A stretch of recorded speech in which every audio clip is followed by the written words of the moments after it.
MCom final banking and business economics paper है international economics. आज की कक्षा का विषय है balance of trade meaning and concept. आज की कक्षा में हम भुगतान व्यापार संतुलन एवं भुगतान संतुलन जो दो अर्थव्यवस्था के कॉन्सेप्ट हैं, इनमें से पहला कॉन्सेप्ट है व्यापार संतुलन, उसके बारे में जानेंगे। उसका अर्थ क्या है, कैसे हमें पता चलता है कि व्यापार संतुलन की गणना कैसे की जाती है, व्यापार संतुलन की अनुकूलता और प्रतिकूलता की गणना कैसे की जाती है, फिर अनुकूल व्यापार संतुलन होने पर क्या स्थिति बनती है, प्रतिकूल व्यापार संतुलन होने पर क्या प्रभाव पड़ता है, प्रतिकूल व्यापार संतुलन को दूर करने के लिए क्या उपाय किए जा सकते हैं। आइए हम समझने की कोशिश करते हैं कि व्यापार संतुलन है क्या। Meaning of balance of trade. Balance of trade is equal to, एक छोटा सा फॉर्मूला स्क्रीन पे आपको दिख रहा होगा। Balance of trade is equal to total export value minus total import value. यानी भुगतान व्यापार संतुलन का अर्थ है कुल व्यापार में से, कुल निर्यातों में से कुल आयातों को घटा लें। व्यापार संतुलन में हम दृश्य वस्तुओं की गणना की जाती है, यानी माल की गणना की जाती है, वस्तु और सेवाओं की गणना नहीं की जाती। यानी वस्तुओं की, सेवाओं की, फिजिकल कमोडिटी जो नजर आने वाली जो वस्तुएं जिनका आयात निर्यात होता है, उसकी गणना की जाती है। इनविजिबल यानी अदृश्य यानी सर्विसेज को इसमें नहीं जोड़ा जाता है। दूसरे शब्दों में हम कह सकते हैं, in other words, difference between total export value and total import value is balance of trade. यानी कुल निर्यातों और कुल आयातों के अंतर को हम व्यापार संतुलन कहते हैं। अब इसको उदाहरण से समझने की कोशिश करते हैं। For example, if export value is 2000 crore dollars and import value is 180 crore dollars, then balance of trade will be 2000 crore minus 180 100 1800 crores is equal to 200 crore dollar. यानी मान लो अपने एक काल्पनिक उदाहरण लिया है कि कुल निर्यात एक वर्ष में या समय अवधि में 2000 करोड़ डॉलर के हुए किसी देश के, और इंपोर्ट जो हुए 1800 करोड़ डॉलर। तो 2000 करोड़ डॉलर में से 1800 करोड़ डॉलर को घटा देते हैं, 200 करोड़ डॉलर हमारा व्यापार संतुलन होगा।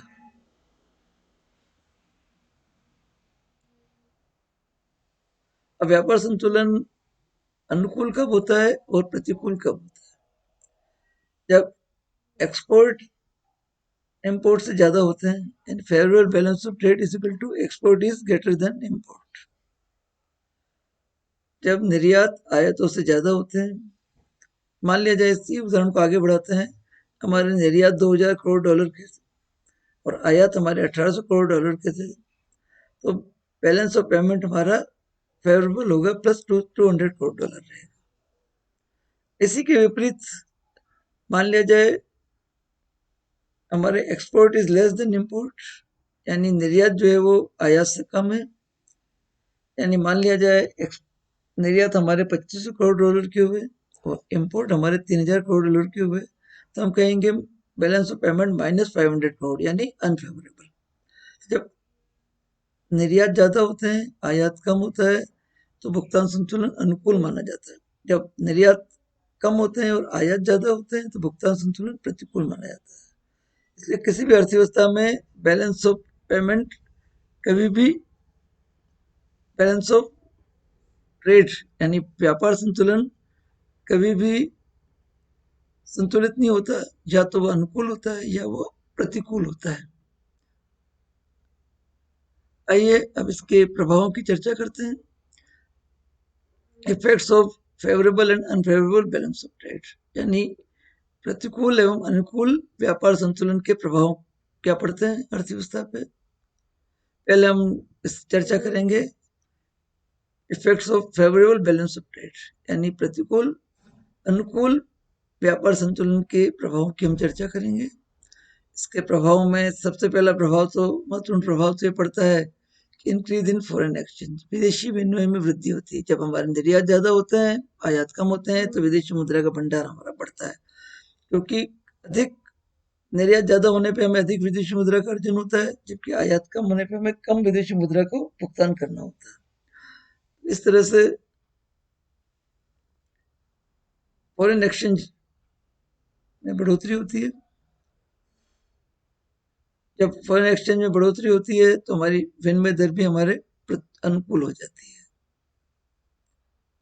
विनिमय दर का अर्थ होता है किसी एक देश की मुद्रा में अपने देश की मुद्रा का मूल्यांकन करना। तो रेट ऑफ एक्सचेंज भी हमारी अनुकूल हो जाती है। और जब बैलेंस ऑफ ट्रेड हमारा फेवरेबल होता है, तो बैलेंस ऑफ पेमेंट, यानी जिसमें दृश्य और अदृश्य दोनों वस्तुओं को सम्मिलित करते हैं, वो भी हमारा उसमें भी सुधार होने लग जाता है। फेवरेबल बैलेंस ऑफ ट्रेड हमेशा आर्थिक विकास में सहायक होता है, क्योंकि जब निर्यात हमारे ज्यादा हो रहे हैं तो निर्यात ज्यादा होंगे तो उत्पादन ज्यादा होगा, उत्पादन ज्यादा होगा तो रोजगार ज्यादा होगा, रोजगार ज्यादा होगा तो आय का सृजन ज्यादा होगा, और फिर उत्पादन ज्यादा होगा। तो आर्थिक विकास की धुरी के रूप में, आर्थिक विकास के एक मुख्य तत्व के रूप में हम अनुकूल व्यापार संतुलन को लेते हैं। जब हमारा निर्यात ज्यादा होते हैं, आयात कम होते हैं, उत्पादन बढ़ता है, आय बढ़ती है, रोजगार बढ़ता है, तो एक स्ट्रॉन्ग इकोनॉमिक सिस्टम, एक साउंड इकोनॉमिक सिस्टम डेवलप हो जाता है, एक सुदृढ़ आर्थिक प्रणाली का विकास देश में हो जाता है। ये भी एक अनुकूल व्यापार संतुलन का लाभ है। इसी तरह से विदेशों में हमारे देश की, हमारी अर्थव्यवस्था की इमेज सुधर जाती है, increase of image in foreign countries, यानी एक सुदृढ़ देश माना जाने लगता है, एक स्ट्रॉन्ग इकोनॉमिक कंट्री के रूप में हमारी इमेज बनती है। तभी बनती है जब हमारा व्यापार संतुलन अनुकूल होता है। अब लीजिए चर्चा करते हैं, अगर हमारा व्यापार संतुलन किसी देश का अर्थव्यवस्था का प्रतिकूल होता है तो उसके क्या प्रभाव पड़ते हैं। पहला प्रभाव तो यह पड़ता है कि fall in foreign exchange reserve, विदेशी विनिमय कोष का जो भंडार है हमारे, वो भंडार कम होने लग जाता है। क्यों? क्योंकि हम निर्यात कम कर रहे हैं, इसलिए हमें विदेशी मुद्रा का कम अर्जन हो रहा है, लेकिन हम आयात ज्यादा कर रहे हैं, अतः विदेशी मुद्रा का अर्जन अधिक हो रहा है, विदेशी मुद्रा का अधिक भुगतान करना पड़ रहा है। इस प्रकार अर्जन कम हो रहा है, भुगतान अधिक करना पड़ रहा है, तो हमारे जो अधिक भुगतान है वो पुराने विदेशी मुद्रा के भंडार से जाएगा, और धीरे धीरे धीरे धीरे हमारे विदेशी मुद्रा का भंडार जो है वो, उसमें गिरावट आने लग जाएगी। जब विदेशी मुद्रा के भंडार में गिरावट आने लग जाती है, हमारे निर्यात अधिक कम होते हैं और आयात अधिक होते हैं, तो फेवरेबल एक्सचेंज रेट के स्थान पर अनफेवरेबल एक्सचेंज रेट हो जाती है, यानी विनिमय दर में भी प्रतिकूलता आने लग जाती है, और हमारी मुद्रा का मूल्य विदेशी मुद्रा की तुलना में कम होने लग जाता है, घटने लग जाता है, और हमें अधिक महंगी दर पर विदेशी मुद्रा प्राप्त होने लग जाती है। और एक विपरीतता की स्थिति अर्थव्यवस्था में बनने लगती है, वातावरण बनने लग जाता है, एनकरेजमेंट टू एडवर्सिटी, एक प्रतिकूलता की स्थिति अर्थव्यवस्था में बनने लग जाती है, जो हर क्षेत्र में देखने को मिलती है, चाहे उत्पादन का क्षेत्र हो, विनिमय का क्षेत्र हो, वितरण का क्षेत्र हो, और हमारी आर्थिक वृद्धि में नुकसान होने लगता है, लॉस इन इकोनॉमिक ग्रोथ। और इकोनॉमिक आर्थिक विकास हम करना चाहते हैं, इकोनॉमिक ग्रोथ जो हम देखना चाहते हैं, उस इकोनॉमिक ग्रोथ में नुकसान होने लग जाता है, और हमारी अर्थव्यवस्था कमजोर हो जाती है। एक वीक इकोनॉमी का कॉन्सेप्ट हमें देखने को मिलता है, और एक अर्थव्यवस्था में डिग्रेडेशन ऑफ इकोनॉमिक इमेज, और एक आर्थिक सुदृढ़ता जो हमें के रूप में एक छवि जो हमारी विदेशों में थी, उसमें गिरावट आने लग जाती है। इस प्रकार बैलेंस ऑफ पेमेंट के फेवरेबल होने पर हमारी फॉरेन एक्सचेंज का रिजर्व बढ़ता है, हमारी एक्सचेंज रेट पे हमारी फेवरेबल होती है, हमारा बैलेंस ऑफ पेमेंट में इम्प्रूवमेंट होता है, इकोनॉमिक डेवलपमेंट में सहायता मिलती है, एक सुदृढ़ आर्थिक प्रणाली विकसित होती है, और विदेशों में हमारी इमेज सुधरती है, एक सुदृढ़ देश के रूप में हमारी प्रतिष्ठा बनती है। लेकिन अगर व्यापार संतुलन प्रतिकूल हो तो हमारे एक्सचेंज रिजर्व कम होने लग जाते हैं, विदेशी मुद्रा का भंडार कम होने लग जाता है, हमारी एक्सचेंज रेट जो है वो अनफेवरेबल हो जाती है, प्रतिकूलता का वातावरण पूरी अर्थव्यवस्था में विकसित हो जाता है, आर्थिक विकास में हानि होती है, अर्थव्यवस्था कमजोर होने लगती है और एक आर्थिक इमेज जो हमारी विदेशों में है उसमें डिग्रेडेशन होता है। तो प्रश्न ये उठता है कि क्या किया जाए। अतः ये जरूरी हो जाता है कि अनफेवरेबल बैलेंस ऑफ ट्रेड को फेवरेबल करने की कोशिश की जाए, उसे तुरंत जो है वो अनुकूल बनाए जाने के प्रयास किए जाए। Why is the need for correcting unfavourable balance of trade? तो क्यों हमें आवश्यकता होती है बैलेंस ऑफ ट्रेड को फेवरेबल करने की? इसके कुछ बिंदु है, उस पर हम चर्चा करते हैं। पहला है इंक्रीज इन फॉरेन एक्सचेंज। विदेशी विनिमय के भंडार को हम बढ़ाना चाहते हैं, विदेशी मुद्रा के भंडार को हम बढ़ाना चाहते हैं, तो हमें बैलेंस ऑफ ट्रेड को फेवरेबल करना होगा, तभी विदेशी मुद्रा का भंडार बढ़ पाएगा। एक्सचेंज रेट का स्तर हमें बढ़ाना होगा, विदेशी मुद्रा की तुलना में हमारे देश के मूल्य को बढ़ाना, की मुद्रा का मूल्य को बढ़ाना होगा। एक्सचेंज रेट में इंप्रूव करना है तो इसके लिए भी हमें बैलेंस ऑफ ट्रेड को फेवरेबल करना जरूरी होता है। व्यापार संतुलन को फेवरेबल करना जरूरी होता है और बैलेंस ऑफ ट्रेड को फेवरेबल करने के लिए भी व्यापार संतुलन एक बहुत बड़ा मुख्य कंपोनेंट है, एलिमेंट है। अतः अगर भुगतान संतुलन को हम संतुलित करना चाहते हैं तो भी व्यापार संतुलन को संतुलित करना जरूरी होगा। आर्थिक विकास में आने वाली बाधाओं को दूर करने के लिए भी हमें अनफेवरेबल बैलेंस ऑफ ट्रेड को फेवरेबल करना जरूरी है, क्योंकि अगर फेवरेबल बैलेंस ऑफ ट्रेड अगर फेवरेबल नहीं होता है, अनुकूल नहीं होता है, तो आर्थिक विकास में बाधाएं उत्पन्न होगी। आर्थिक विकास जिस गति से हम चाहते हैं उस गति से नहीं हो पाएगा। तो उन बाधाओं को दूर करने के लिए भी व्यापार संतुलन की प्रतिकूलता को दूर करना जरूरी होता है। अर्थव्यवस्था में आय और रोजगार बढ़ाना भी बहुत जरूरी होता है, उसके बिना समृद्धि नहीं दिख सकती। अतः आय और रोजगार को बढ़ाने के लिए भी ये अति आवश्यक हो जाता है कि हमारा जो बैलेंस ऑफ ट्रेड है वो अनफेवरेबल से फेवरेबल हो जाए। अतः ये जरूरी है कि बैलेंस ऑफ ट्रेड फेवरेबल होना चाहिए, अनुकूल होना चाहिए। अगर अनुकूल नहीं होता है तो हमें प्रतिकूलता को दूर करने के लिए सघन प्रयास करने जरूरी होते हैं, क्योंकि अगर फॉरेन एक्सचेंज रिजर्व हमें बढ़ाना है, एक्सचेंज रेट को इम्प्रूव करना है, हमारे बैलेंस ऑफ ट्रेड को फेवरेबल करना है, आर्थिक विकास को गति कर प्रदान करनी है, उसके बाधाओं को दूर करना है, देश में आय और रोजगार जैसे मूल विषयों को वृद्धि करना है, इन सभी कारणों से ये जरूरी हो जाता है कि किसी भी देश के आर्थिक के व्यापार संतुलन को फेवरेबल नहीं बनाया जाए, अनफेवरेबल नहीं रखा जाए।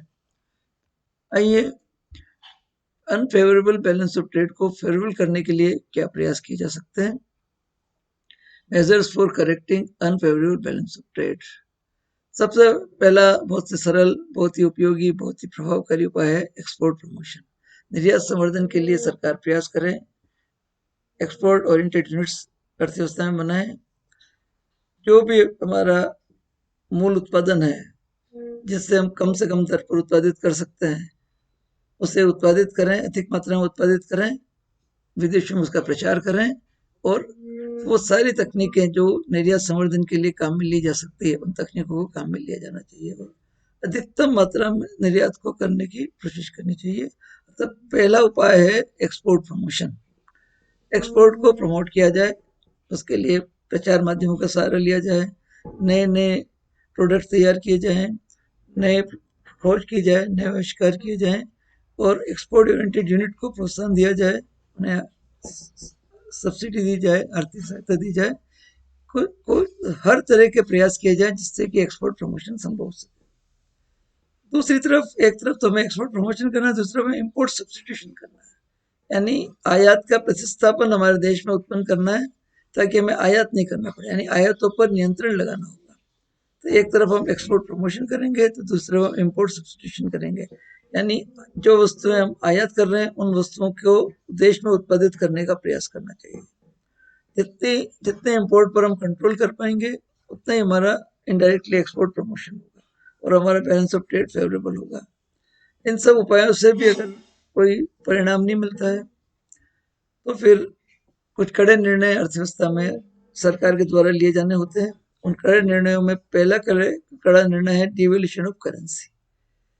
अगर बहुत ज्यादा व्यापार संतुलन प्रतिकूल हो जाता है और कोई उपाय उसे अनुकूल करने के लिए कारगर सिद्ध नहीं हो रहा है, तब सरकार एक कठोर निर्णय लेती है, दूसरे विदेशी मुद्रा की तुलना में अपने देश की मुद्रा के मूल्य को कम कर देती है, जिसे कहा जाता है डिवैल्यूएशन ऑफ करेंसी।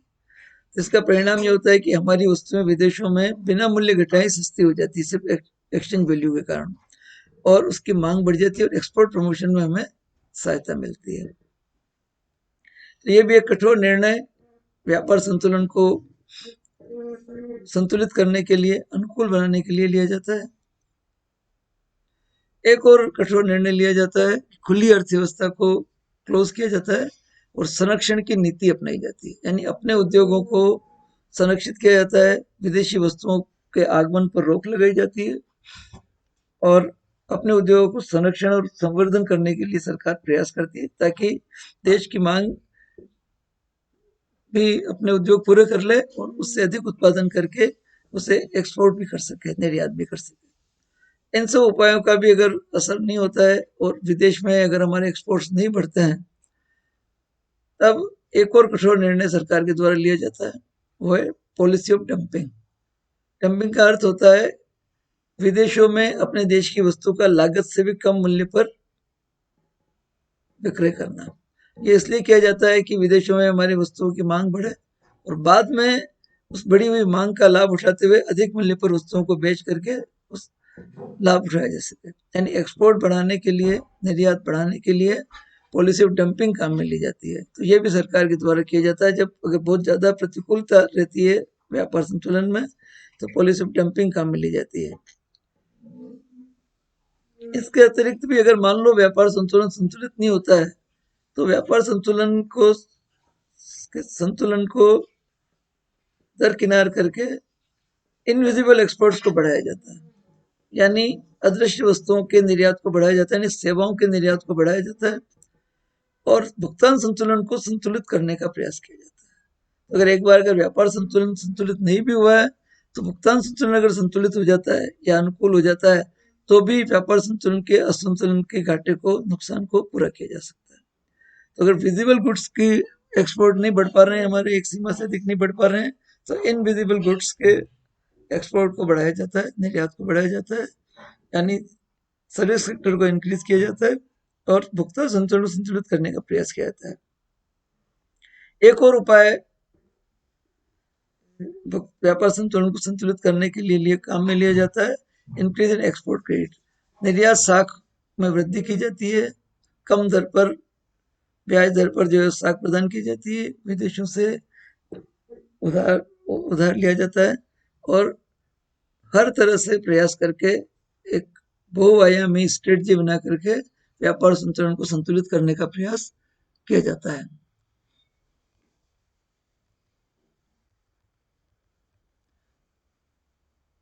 इस तरह से आज जो हमने के टॉपिक में हमने जो लर्न किया है, उसमें सबसे पहले हमने बैलेंस ऑफ ट्रेड, व्यापार संतुलन के अर्थ को समझा और निष्कर्ष निकल के आया कि कुल निर्यात मूल्य में से अगर कुल आयात मूल्य घटा दिए जाते हैं, तो वो व्यापार संतुलन कहलाता है। उसको हमने उदाहरण से भी समझा। मान लिया जाए 2000 करोड़ डॉलर्स के हमारे इंपोर्ट वैल्यू है, एक्सपोर्ट वैल्यू है, और 1800 करोड़ डॉलर की हमारी इंपोर्ट वैल्यू है, तो 200 करोड़ डॉलर का जो बैलेंस आया है वो हमारा व्यापार संतुलन कहलाएगा। अब ये व्यापार संतुलन फेवरेबल भी हो सकता है, अनफेवरेबल भी हो सकता है। फेवरेबल व्यापार संतुलन तब माना जाता है, उसके लिए formula export is greater than import. यानी मान लीजिए 2000 करोड़ के हमारे एक्सपोर्ट है और 1800 करोड़ रुपए का हमारा इंपोर्ट है, यानी हमारे निर्यात जो है 2000 करोड़ रुपए के हैं और आयात हमारे 1800 करोड़ रुपए के हैं, तो बैलेंस ऑफ पेमेंट प्लस 200 होगा, धनात्मक 2000 करोड़ रुपया होगा और इसे हम अनुकूल व्यापार संतुलन कहेंगे। इसके विपरीत मान लिया जाए, उदाहरण लें कि हमारे निर्यात जो है वो आयात से कम है और मान लिया जाए निर्यात हमारे 2500 करोड़ डॉलर है तथा इंपोर्ट हमारे 3000 करोड़ डॉलर है और हमारा बैलेंस ऑफ पेमेंट जो है वो ऋणात्मक 500 करोड़ आ रहा है, यानी -500 करोड़ आ रहा है, तो हम इसे प्रतिकूल व्यापार संतुलन कहेंगे। अब इनके क्या प्रभाव पड़ते हैं, इस पर हमने चर्चा की। अनुकूल व्यापार संतुलन के प्रभाव में विदेशी विनिमय भंडार में वृद्धि होती है, विनिमय दर जो हमारी अनुकूल होती है, बैलेंस ऑफ पेमेंट में अनुकूलता में सुधार होता है, आर्थिक विकास में सहायक होता है, एक सुदृढ़ आर्थिक प्रणाली इसके इसके कारण विकसित होती है, विदेशों में हमारे देश की अर्थव्यवस्था की इमेज सुधरती है। लेकिन अगर मान लिया जाए बैलेंस ऑफ पेमेंट अनफेवरेबल होता है, जो कि भारत के संदर्भ में हम लें तो भारत में अत्यधिक समय बैलेंस ऑफ पेमेंट जो अनफेवरेबल रहा है, तो हमारे फॉरेन एक्सचेंज रिजर्व्स में गिरावट आती है, रेट ऑफ एक्सचेंज हमारी अनफेवरेबल होने लगती है, एक प्रतिकूलता का वातावरण देश में डेवलप होता है, आर्थिक वृद्धि समृद्धि में विकास में जो है वो हानि होती है, अर्थव्यवस्था हमारी कमजोर होती है और विदेशों में हमारी इमेज का में गिरावट आती है, प्रतिष्ठा में गिरावट आने लग जाती है। अब प्रश्न उठता है कि क्या जरूरत है बैलेंस ऑफ पेमेंट को संतुलित करने की या अनुकूल करने की, क्योंकि हमें फॉरेन एक्सचेंज रिजर्व बढ़ाना है, हमें विनिमय दर को इम्प्रूव करना है, हमारे बैलेंस ऑफ ट्रेड को इम्प्रूव करना है, इकोनॉमिक ग्रोथ की बाधाओं को दूर करना है, देश में आय और रोजगार को बढ़ाना है, इसलिए हमें भुगतान संतुलन अनुकूल चाहिए होता है। और अनुकूल भुगतान संतुलन लाने के लिए क्या उपाय अर्थव्यवस्था में किए जा सकते हैं? हमें सबसे महत्वपूर्ण उपाय है एक्सपोर्ट प्रमोशन और इंपोर्ट का कंट्रोल या सब्स्टिट्यूशन।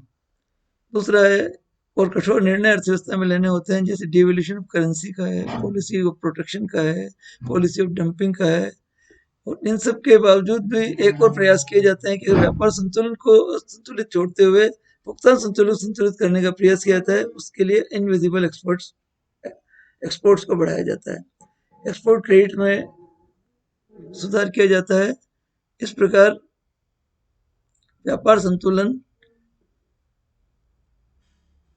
किसी देश के लिए अनुकूल भी हो सकता है, प्रतिकूल भी हो सकता है। प्रतिकूल होने पर उसके प्रभावों को दूर करना जरूरी होता है, और या तो संतुलित व्यापार संतुलन हो या अनुकूल व्यापार संतुलन होना एक अर्थव्यवस्था की श्रेष्ठ अर्थव्यवस्था के लिए आवश्यक होता है। ये था आज का चर्चा का विषय। Thank you very much.